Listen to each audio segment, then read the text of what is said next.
जय जिनेन्द्र। निज स्वरूप को परामरस, जामे भर्यो अपार। वंदो परमानंदमय, समय सार अविकार। कुंद कुंद मुनि चंद्रवर, अमृत चंद्र मुनि। आत्मरसी बनारसी, वंदो पद अरविंद।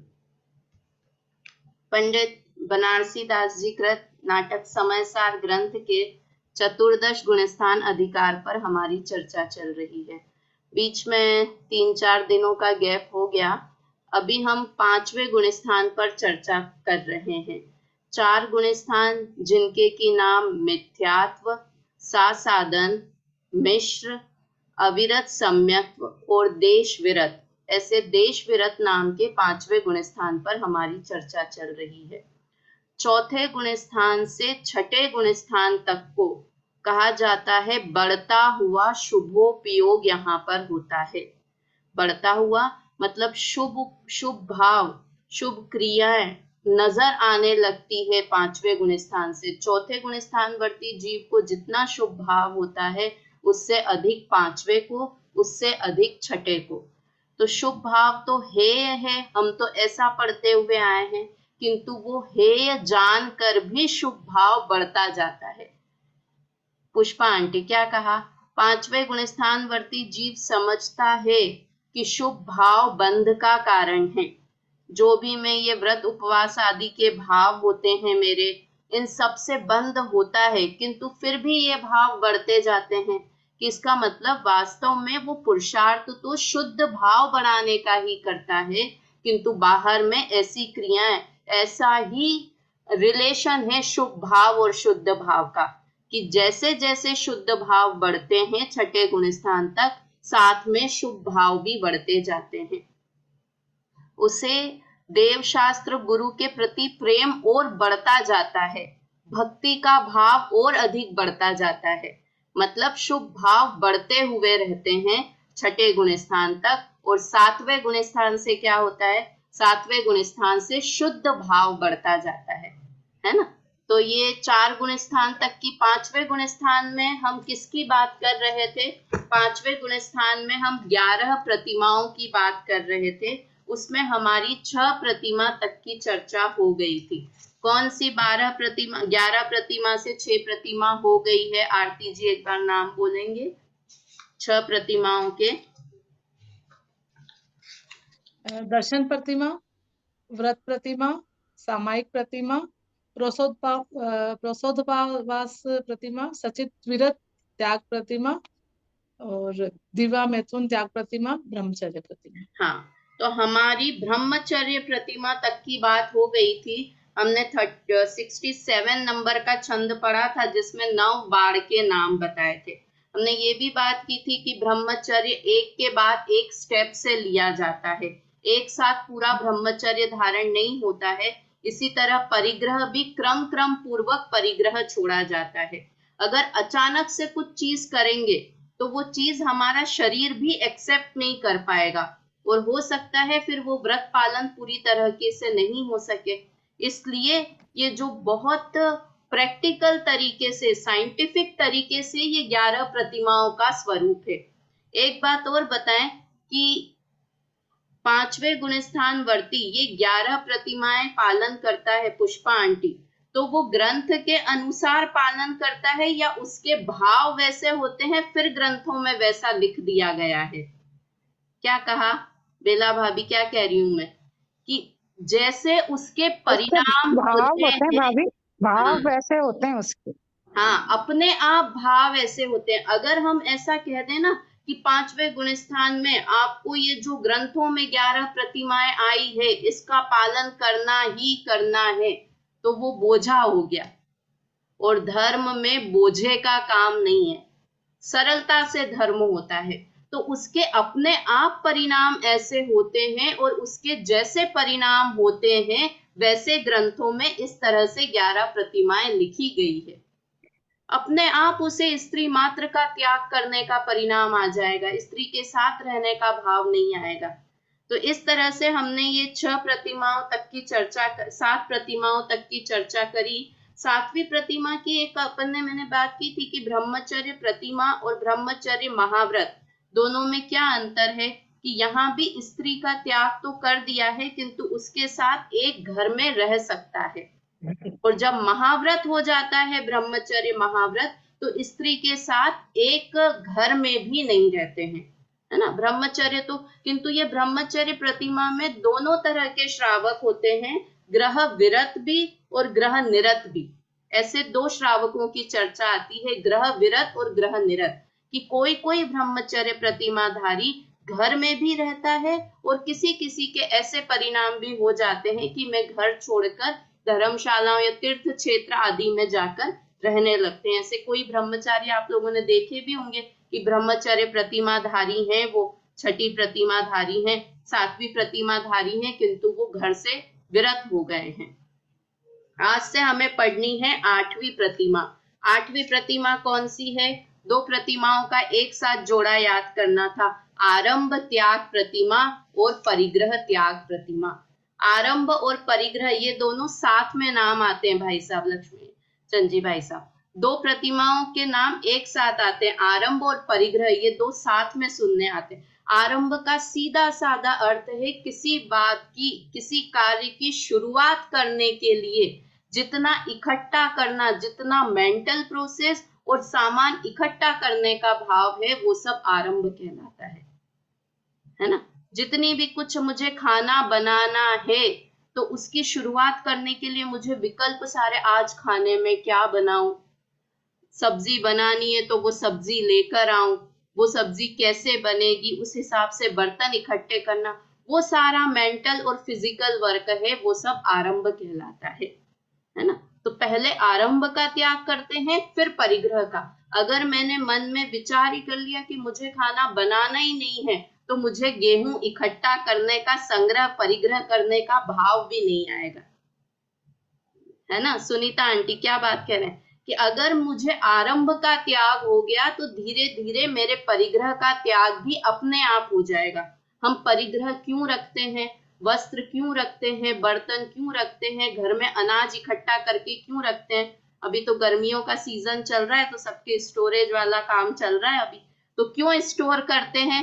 क्योंकि हमको विकल्प है कि हम खाना बनाएंगे, इसलिए सारा आरंभ करने का भी विकल्प हमें होता है। तो इसलिए पहले आरंभ त्याग प्रतिमा है और उसके बाद परिग्रह त्याग प्रतिमा का नाम लिखा गया है। पढ़ते हैं, छंद नंबर 8वां है। यहाँ तक कि श्रावक जो होते हैं उन्हें 7वीं जगन्य प्रतिमाधारी कहाँ तक कहलाते हैं? दीवा मैथुन त्याग प्रतिमा तक जगन्य श्रावक कहलाते हैं। वो ब्रह्मचर्य प्रतिमा वाला श्रावक कौन कहलाता है? मध्यम श्रावक कहलाता है वो, है ना। ब्रह्मचर्य, आरंभ और परिग्रह, यहाँ तक का श्रावक मध्यम श्रावक कहलाता है। ये याद रह जाए तो ठीक है, मतलब जो ग्रंथों में बात आई है वो बता रही हूँ मैं, शेयर करती हूँ स्क्रीन।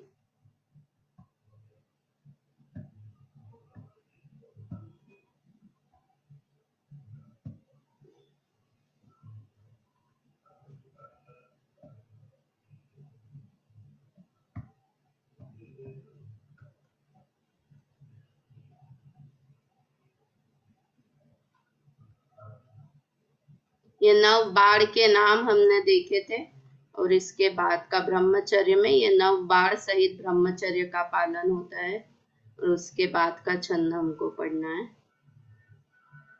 8वीं प्रतिमा का स्वरूप, एक बार छंद एक साथ बोलते हैं। जो विवेक विधि आदरे, करे न पापारम, सो अष्टम प्रतिमा धनी, कुगति विजेरन थम। जो विवेक विधि आदरे, करे न पापारंभ, जो विवेक पूर्वक सारे कार्य करता है और पापारंभ नहीं करता है ना। किसी भी चीज, कौन कौन से पापारंभ में? कि व्यापार, वाणिज्य, घर का खाना बनाना, जो भी चीज प्रारंभ नहीं। तो अगर हम सिर्फ आरंभ घर से रिलेटेड मानेंगे तो पुरुषों को तो होगा ही नहीं आरंभ, पाप आरंभ नाम का। तो व्यापार वाणिज्य सब चीजों में जो चीजें होती है, कृषि व्यापार वाणिज्य, ये सब चीजों का आरंभ का त्याग कर देना। सो अष्टम प्रतिमा धनी, वह आठवीं प्रतिमा का धनी है। कुगति विजय रणथंभ, और कुगति को जीतने वाला है, कुगति के रणथंभ को विजय करने वाला है, जीतने वाला है, अर्थात कुगति में वह जीव नहीं जाता है। पढ़िए इसका अर्थ, बेला भाभी पढ़िए इसका अर्थ। जो विवेक पूर्वक धर्म में सावधान रहता है और सेवा कृषि वाणिज्य आदि का पापारंभ नहीं करता, वह कुगति के रणथंभ को जीतने वाली आठवीं प्रतिमा का स्वामी है। हाँ, अब एक बात मुझे बताएं कि अगर उन्होंने आरंभ परिग्रह त्याग ले लिया है तो अब वह जीव खाना बनाएगा या नहीं बनाएगा? आरंभ त्याग प्रतिमा वाला जो है आठवीं प्रतिमाधारी, वो भोजन बनाते हैं या नहीं बनाते हैं? कि वो भोजन नहीं बनाते हैं। इस प्रतिमा से भोजन बनाने का त्याग हो जाता है, क्योंकि आरंभ का त्याग कर दिया है ना। तो फिर क्या करते हैं कि अगर वो निमंत्रण पे, कोई भी उन्हें निमंत्रण करे, वहां पर भोजन करने जाते हैं। घर में भी उनके परिवार वाले उन्हें कहें चलिए खाना बन गया है, भोजन बन गया है, तब वो भोजन करने जाते हैं। ठीक है, ब्रह्मचर्य प्रतिमा तक तो वो भोजन स्वयं का स्वयं बना सकते हैं, किंतु यहाँ पर भोजन बनाने का भी त्याग हो गया है। यहाँ से शुरुआत हुई है, फिर मुनिराज भी इसलिए कभी भोजन नहीं बनाते हैं, किंतु उसकी शुरुआत कहाँ से हुई है पुष्पा आंटी? ये आठवीं प्रतिमा से उस चीज की शुरुआत हो गई है। ठीक है, निमंत्रण पर भोजन करने जाते हैं आठवीं प्रतिमाधारी जीव। चलिए नवी प्रतिमा पढ़ते हैं। नवी प्रतिमा का स्वरूप कौन सी है? नवी प्रतिमा पुष्पा आंटी, परिग्रह त्याग प्रतिमा, उसका स्वरूप पढ़ते हैं। नवी प्रतिमा का स्वरूप, जो दसधा परिग्रह को त्यागी, सुख संतोष सहित वैरागी, समरस संचित किंचित ग्राही, सो श्रावक नो प्रतिमा वाही। न जो दसदा परिग्रह को त्यागी, जो 10 प्रकार के बहिरंग परिग्रह का त्याग करता है।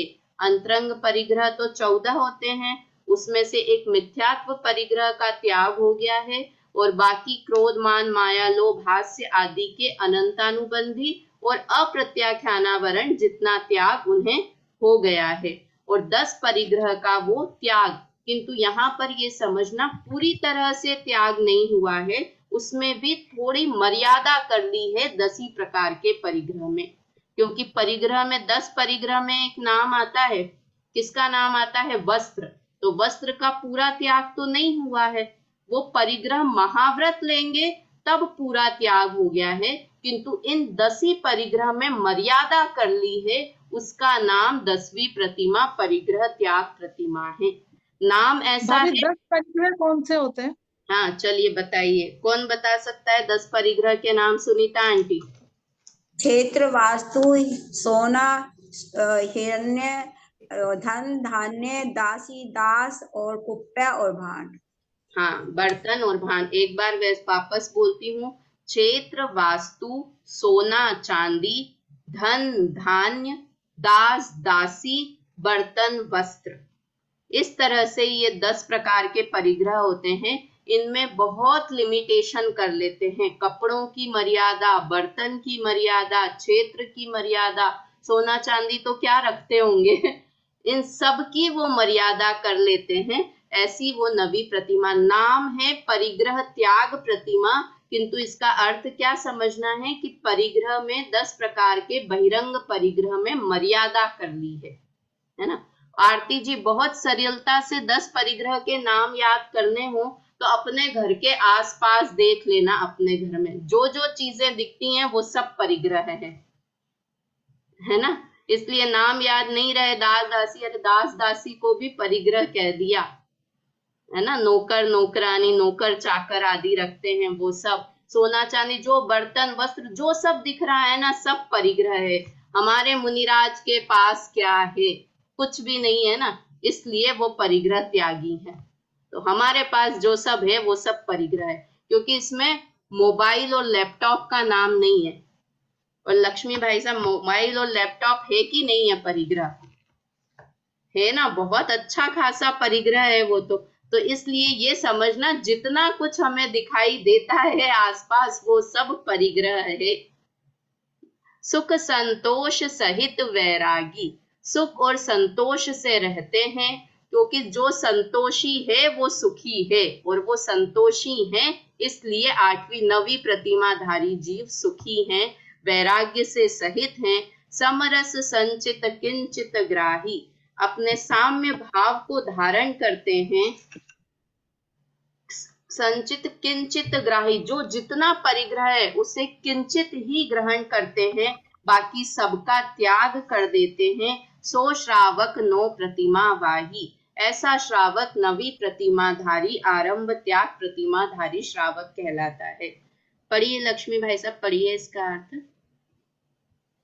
जो वैराग्य और संतोष का आनंद प्राप्त करता है तथा 10 प्रकार के परिग्रहों में से थोड़े से वस्त्र व पात्र मात्र रखता है, वह साम्य भाव का धारक 9वीं प्रतिमा का स्वामी है।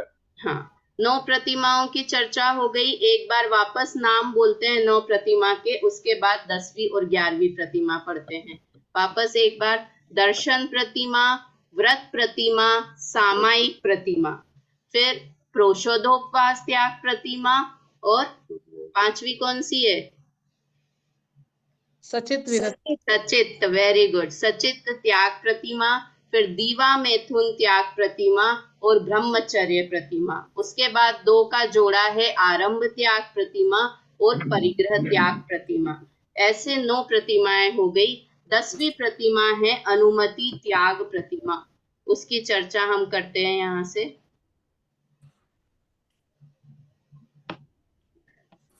पर को पापारंभ को जो न दे उपदेश, सो 10वीं प्रतिमा सहित श्रावक विगत कलेश।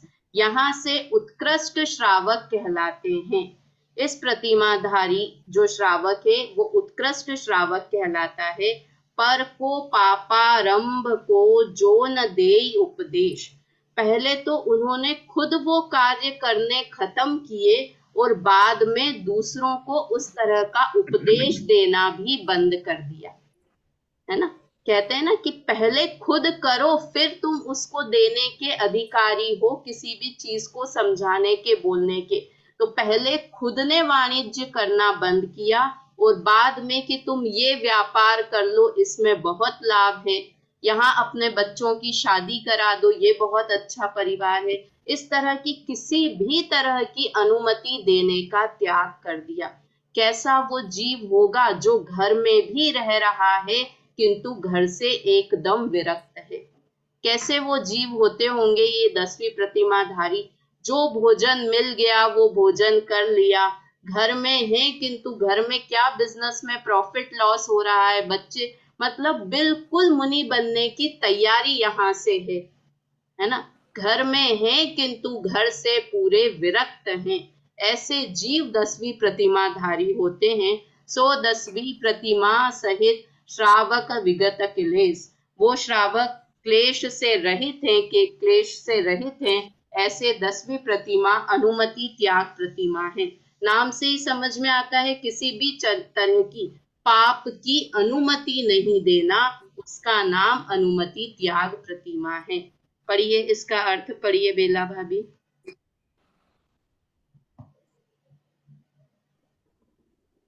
जो कुटुंबी व अन्य जनों को विवाह, वाणिज्य आदि पापारंभ करने का उपदेश नहीं देता, वह पाप रहित 10वीं प्रतिमा का धारक है। इसमें हाँ। प्रतिमाओं के नाम भी नहीं दिए, सिर्फ समझाया गया और बहुत अच्छे से। हाँ, नाम नहीं दिए अपने। पापारंभ को जो न देई उपदेश, पापारंभ का उपदेश नहीं देना वो 10वीं प्रतिमा है। ऐसा नाम नहीं लेके बनारसी दास जी ने इस तरह से लिखा है। चलिए 11वीं प्रतिमा का स्वरूप कौन सी है? 11वीं प्रतिमा उद्दिष्ट त्याग प्रतिमा है ना। पढ़ते हैं ये क्या होती है? उद्दिष्ट त्याग प्रतिमा। जो सुचंद बरते तजी डेरा, मठ मंडप में करे बसेरा, उचित आहार उदंड विहारी, सो एकादश प्रतिमा धारी। इसमें ये जो प्रतिमा है, इसमें जो हमने पहले बात की थी कि निमंत्रण करने पर भोजन करता है, आरंभ त्याग प्रतिमाधारी। यहाँ पर ये जीव है वो निमंत्रण करने पर भोजन नहीं करता है। कैसे भोजन करता है? सहसा वहां पर पहुंच जाता है। जैसे हमारे मुनिराज होते हैं, कैसे होते हैं कि वो पहले से इंफॉर्मेशन नहीं देंगे, उनके कारण आप आरंभ भी नहीं करो, वो इस प्रतिमा का उद्देश्य है।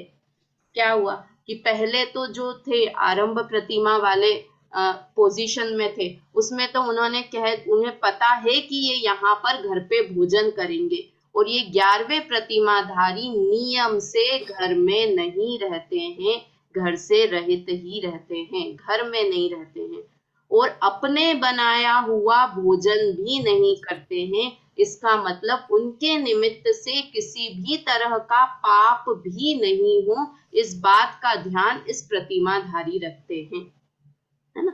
उनके निमित्त से भोजन, तो फिर कैसे भोजन करते हैं? हमारे मुनिराज के लिए भी कहते हैं ना कि अचानक से गए, जब 10 साढ़े 10 बजे का, देखो टाइम भी फिक्स है, 10 साढ़े 10 बजे का टाइम।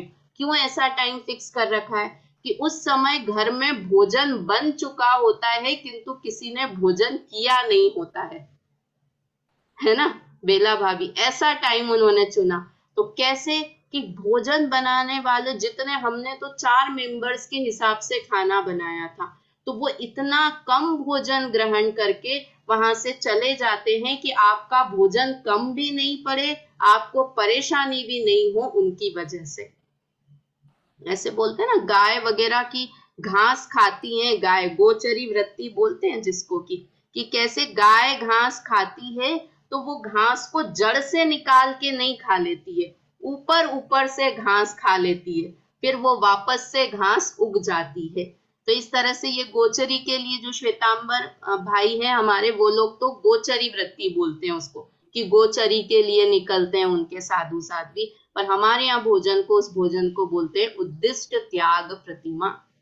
मतलब उनकी वजह से किसी को परेशानी नहीं हो, किसी तरह का परिग्रह नहीं हो, किसी तरह का आरंभ उनके कारण से नहीं हो, ऐसी यह 11वीं प्रतिमा उद्दिष्ट त्याग प्रतिमा है। इसमें 2 तरह के उद्दिष्ट त्याग प्रतिमा में 2 तरह के जीव आते हैं, एक एलक और एक क्षुल्लक। मतलब मुनि बनने की पूरी 100% जहां तैयारी हो चुकी होती है, वो 11वीं प्रतिमा कहलाती है। एक बार देखते हैं एलक और क्षुल्लक क्या होते हैं। एलक किसको बोलते हैं? देखो नाम से समझ में आता है। एलक एक वस्त्रधारी जो होते हैं उन्हें कहते हैं एलक। जो 2 वस्त्रधारी होते हैं उन्हें कहते हैं क्षुल्लक। एलक के पास मात्र पीछी और कमंडल होता है, और क्षुल्लक के पास क्या होता है? पीछी कमंडल के साथ साथ में पीछी के स्थान पर एक वस्त्र रखने का डब्बा उनके साथ, क्योंकि उनके 2 वस्त्र होते हैं ना, तो वो रखने के लिए एक उनके पास पात्र होता है जिसमें वो वस्त्र रखते हैं। एलक होते हैं वो केश लोच करते हैं, किंतु क्षुल्लक होते हैं वो हजामत बनवाते हैं। मतलब क्षुल्लक से और एक स्टेप आगे एलक होते हैं। पहले क्षुल्लक बनते हैं, फिर एलक बनते हैं, और एलक के बाद मुनिराज बनते हैं। किंतु ये क्रम ऐसा ही नहीं है। कई जीव होते हैं जो एलक क्षुल्लक के बिना भी डायरेक्ट मुनि बन जाते हैं। किंतु अगर स्टेप बाय स्टेप चलते हैं तो पहले क्षुल्लक, पहले ये सब प्रतिमाएं होती हैं, फिर क्षुल्लक बनते हैं, फिर एलक बनते हैं, और उसके बाद मुनि बनते हैं।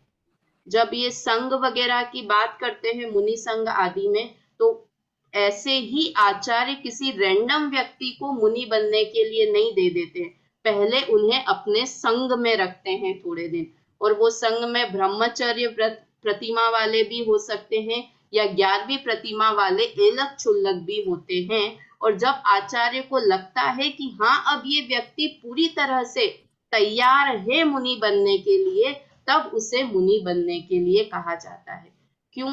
क्योंकि अगर पहले एक मुनि अगर भ्रष्ट होता है तो उससे पूरा जैन धर्म बदनाम होता है। तो कोई भी अपने मुनि धर्म से भ्रष्ट नहीं हो, इसलिए इतनी सारी ट्रेनिंग, इतनी सारी स्टेप से वो व्यक्ति, वो जीव गुजरता है।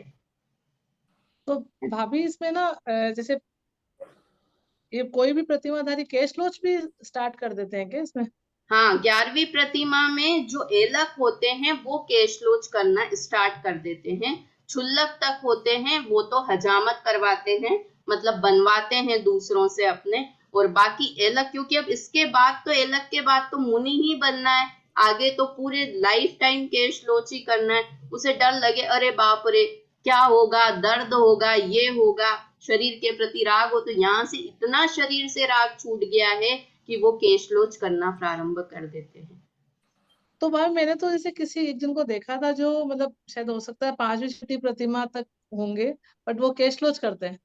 हाँ, देखो ये एक राजमार्ग ऐसा है, देखो अपन ने ऐसे कहा ना कि कोई हो सकता है दूसरी प्रतिमा वाला हो, किंतु उसने अपनी स्त्री का पूरी तरह से त्याग करके ब्रह्मचर्य ले लिया हो, है ना। अच्छा। आगे की चीजों को फॉलो करने से कोई गलत नहीं हो गया। किसी जीव के परिणाम इतने हैं कि उसे स्त्री के साथ नहीं रहना है। हो सकता है चौथे गुण स्थान वाला हो और उसने ब्रह्मचर्य ले लिया हो, है ना।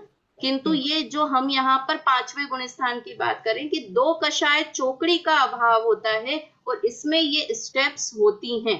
कोई आगे, कोई ज्यादा को फॉलो कर लेता है, कोई कम को फॉलो कर लेता है। पर आगे स्टेप मतलब कम को फॉलो करे, जैसे कोई कहे कि मैं 11वां प्रतिमाधारी तो हूँ, है ना, मैं एलक क्षुल्लक हूँ, किंतु मैं ब्रह्मचारी नहीं हूँ, तो ऐसा नहीं चलेगा। 11वीं प्रतिमा में हो तो ब्रह्मचारी हो ही हो, और कोई ब्रह्मचारी हो और किंतु वो केशलोच करता हो, तो ऐसा तो हो सकता है ना। छोटे रह के बड़ा काम करो तो चल जाएगा, बड़ा नाम लेके छोटा काम करेंगे तो वो डिफिकल्ट है, वो गलत काम है। कि आपकी पदवी तो बड़ी है, आप मुनि पदवी में हैं, किंतु आप खराब काम कर रहे हैं, अपने पद के योग्य कार्य नहीं कर रहे हैं, तो वो गलत चीज है ना। और एक और क्षुल्लक कर पात्र में भोजन करें, ये जरूरी नहीं है, या नहीं करते हैं उनका पात्र होता है वैसे? हाँ, क्षुल्लक भोजन पात्र में करते हैं और एलक हाथ में भोजन करते हैं, ऐसा कहा जाता है। पर अब ये भी कोई नियम पूर्वक मुझे बहुत आइडिया नहीं, पर जो थोड़ा बहुत पढ़ा है उसमें ऐसा ही है कि एलक कर पात्र में करते हैं और क्षुल्लक भोजन पात्र में करते हैं, बर्तन आदि में भोजन करते हैं क्षुल्लक, ऐसा है। तो इस तरह से एलक क्षुल्लक जो सुछंद वर्ते तजी डेरा, डेरा मतलब घर, घर आदि का, मठ आदि का जिन्होंने त्याग कर दिया है और स्वच्छंद विचरण करते हैं, मुनि आदि के संग में विचरण करते हैं, जो मठ मंडप में करे बसेरा, मठ मंडप आदि में बसेरा करते हैं, मुनि आदि के साथ में बसेरा करते हैं, और अपना घर आदि जिन्होंने छोड़ दिया है, उचित आहार उदंड विहारी, कि किसी भी तरह का उचित आहार लेते हैं, उनके लिए जो आहार बना गया है उस आहार को नहीं करते हैं, सो एकादश प्रतिमाधारी, वो 11वीं प्रतिमाधारी जीव है। सुशीला आंटी पढ़िए इसका अर्थ। जो घर छोड़कर मठ मंडप में निवास करता है और स्त्री पुत्र कुटुंब आदि से विरक्त होकर स्वतंत्र वर्तता है तथा कृतकारित अनुमोदना रहित योग्य आहार ग्रहण करता है, वे 11वीं प्रतिमा का धारक है। हाँ, इस तरह से मतलब पूरी तरह से मुनि बनने की तैयारी। अब हमारा 5वां गुण स्थान भी समाप्त होने को है, छठे गुण स्थान में, छठे गुण स्थान से तो मुनि हो जाते हैं, तो यहाँ पर वह जीव पूरी तैयारी में है आगे मुनि बनने की।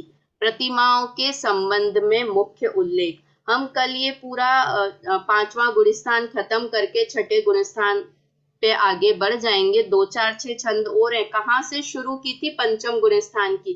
अभक्ष का त्याग होता है, 22 तरह के अभक्ष वो नहीं खाता है, वहां से शुरुआत की थी उस जीव ने, और किस लेवल पे वो जीव आ गया कि अब बिल्कुल एक लंगोटी रखने लगा है, इस तरह का वो जीव आ गया। 22 प्रकार के अभक्ष की चर्चा की थी ना, अभक्ष यानी जो ये खाने योग्य नहीं है ऐसे पदार्थ। यहाँ से हमने 5वें गुणस्थान की चर्चा की थी और इतने सारे छंद पढ़ के अब ये गुणस्थान की चर्चा समाप्त होने वाली है। प्रतिमाओं के संबंध में मुख्य उल्लेख, 11 प्रतिमा दशा कही देश व्रत माय, वही अनुक्रम मूल सो गहो सो छूटे नाय। पढ़िए इसका अर्थ, पुष्पा आंटी पढ़िए।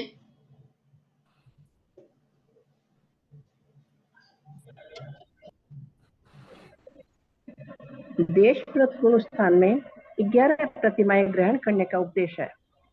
तो शुरू से उत्तरोत्तर अंगीकार करना चाहिए और नीचे की प्रतिमाओं की क्रिया छोड़ना नहीं चाहिए। हाँ देखो ये क्या कहा कि ऊपर आगे बढ़ते जा रहे हैं और नीचे का कि ठीक है एक बार सामायिक ले लिया था, सामायिक प्रतिमा कर ली थी, किंतु अब हम ब्रह्मचारी हो गए, 7वीं प्रतिमाधारी हो गए, तो आप सामायिक प्रतिमा छूट जाए।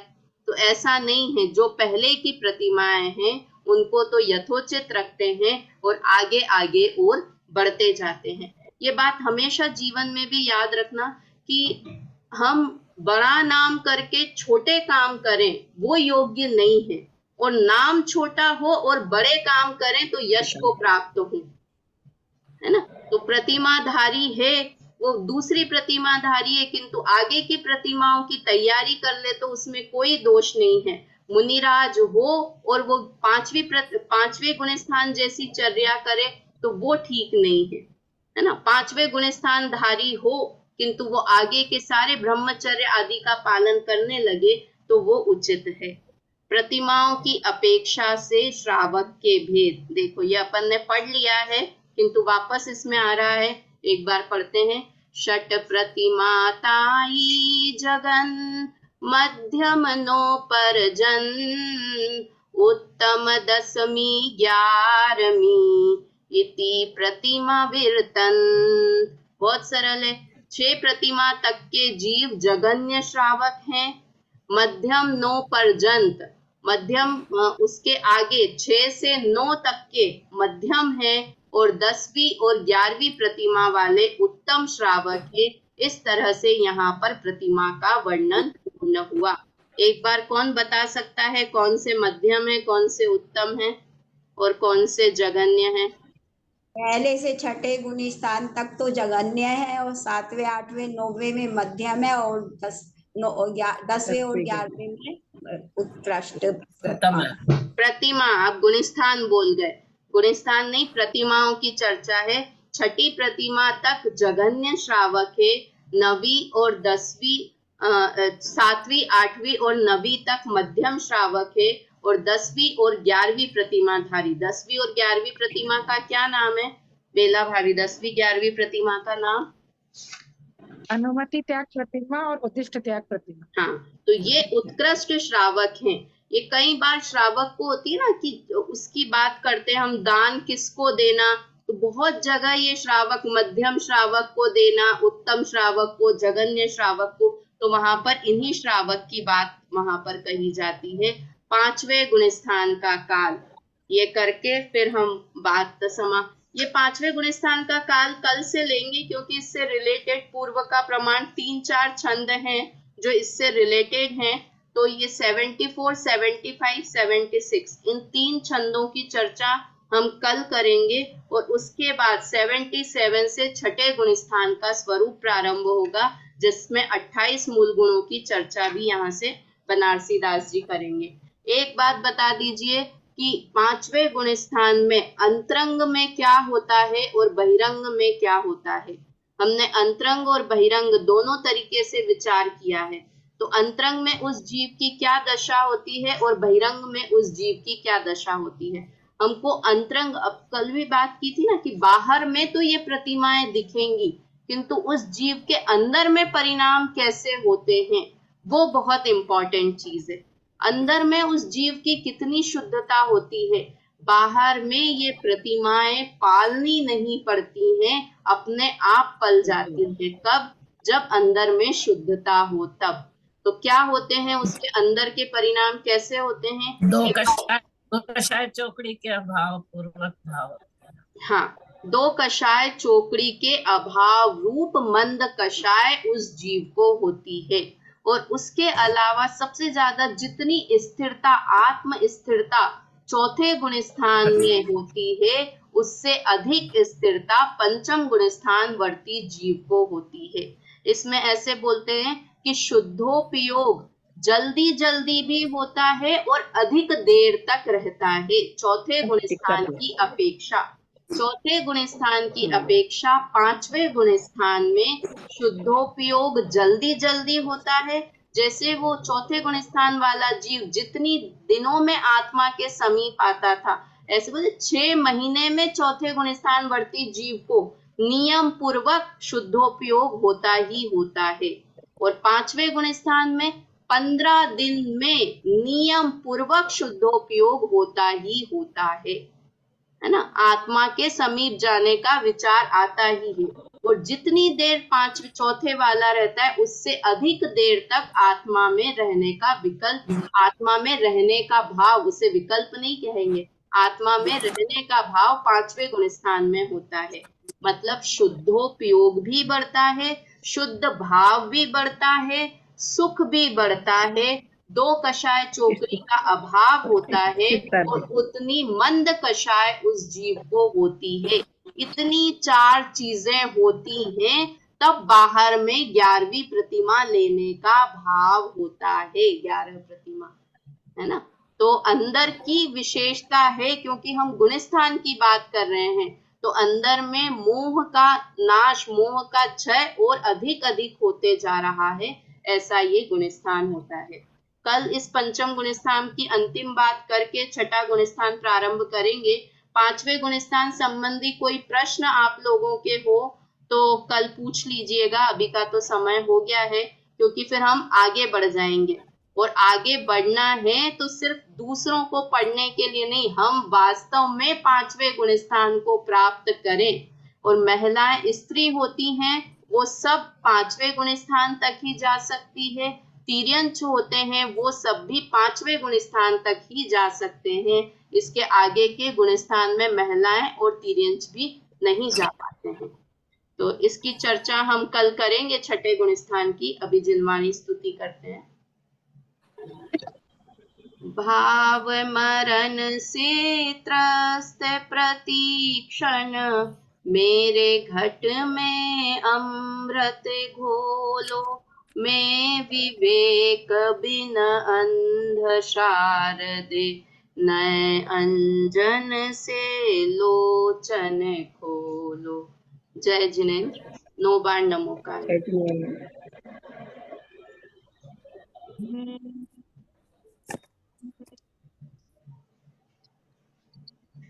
Mm-hmm.